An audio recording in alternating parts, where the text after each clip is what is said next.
ఇది government of ఇండియాలో ఒక పాలసీ డెసిషన్ బాడీ. ప్రధానమంత్రి అధ్యక్షులైతే వైస్ చైర్మన్గా, నీతి ఆయోగ్ హెడ్ పనిచేస్తారు. వీళ్ళు ఫిజికల్ హెల్త్, మనమందరం హాస్పిటల్కి పోతే మన ఆరోగ్యాన్ని చెక్ చేసుకుంటాం, ఓవరాల్ చెకప్. ఆ ఓవరాల్ చెకప్ చేసుకున్నప్పుడు మీ ఆరోగ్యం ఎక్కడుంది ఏంటి కనుక్కొని అక్కడి నుంచి ఎలాంటి సమస్యలు ఉంటే ఆ సమస్యలు పరిష్కారం చేసుకోవడానికి ప్రయత్నం చేస్తాం. ఎప్పటికప్పుడు మన ఆరోగ్య కండిషన్స్ బెటర్గా చేసుకుంటే ఫర్దర్గా ఆరోగ్యం డిటరేట్ కాదు. అదే సమయంలో మనం 4 రోజులు ఎక్కువ బతికే పరిస్థితికి వస్తాం. అదే కానీ మన ఆరోగ్యం సరి అయిన సమయంలో చెక్ చేసుకోకపోతే ఎక్కడికక్కడ డిటరేషన్ ప్రారంభమవుతుంది. ఒక ప్రాబ్లం కాంప్లికేట్ అవుతుంది. అక్కడి నుంచి అన్ని సమస్యలు వస్తాయి.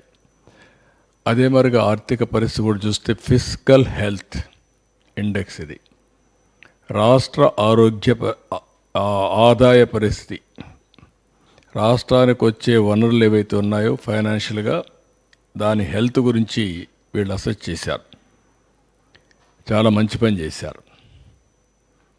ఫస్ట్ టైం ఇది చేయాల్సిన అవసరం ఉంది. ఎప్పటికప్పుడు 30 ఏళ్ళైంది మనకు ఆర్థిక సంస్కరణలు వచ్చి. 94, 95 ఆ సమయంలో టెక్నాలజీ కూడా వచ్చింది. ఎవరైనా రాజకీయ నాయకులు, పాలసీ మేకర్స్గా ఉండేవాళ్ళు కానీ జాగ్రత్తగా పనిచేస్తే రాష్ట్ర అభివృద్ధి కోసరం, దేశ అభివృద్ధి కోసరం, ఆ దేశంలో సమస్యలు పరిష్కారం చేయడమే కాకుండా ప్రజల యొక్క భవిష్యత్తు బంగారు భవిష్యత్తు అవుతుంది. నాయకుల యొక్క అసమర్థత కానీ, అవినీతి కానీ, తెలియనితనం కానీ ఇవన్నీ చేసి ఆ రాష్ట్రాన్ని, ఆ దేశాన్ని నాశనం చేస్తే ప్రజల భవిష్యత్తు కూడా అధోగతి అవుతుంది. ఇక్కడ అదే మీకు చూపిస్తున్నాను. కాబట్టి ప్రజలందరూ అర్థం చేసుకోవాల్సిన అవసరం ఉంది. సింపుల్గా మీరు క్యాలిక్యులేట్ చేసుకోండి. మీ ఆరోగ్య పరిస్థితి క్షీణించినప్పుడు మీరు ఏ విధంగా సఫర్ అవుతారో మీరు పని చేయలేరు. ఆరోగ్య ఖర్చులు పెరుగుతాయి, ఇంట్లో వాళ్ళకు భారం అవుతారు.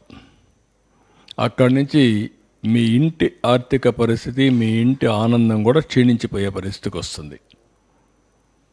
మీరు అనారోగ్యంగా ఉండి ఇంట్లో వాళ్ళందరినీ కూడా ఇబ్బంది పెట్టే పరిస్థితికి వస్తారు.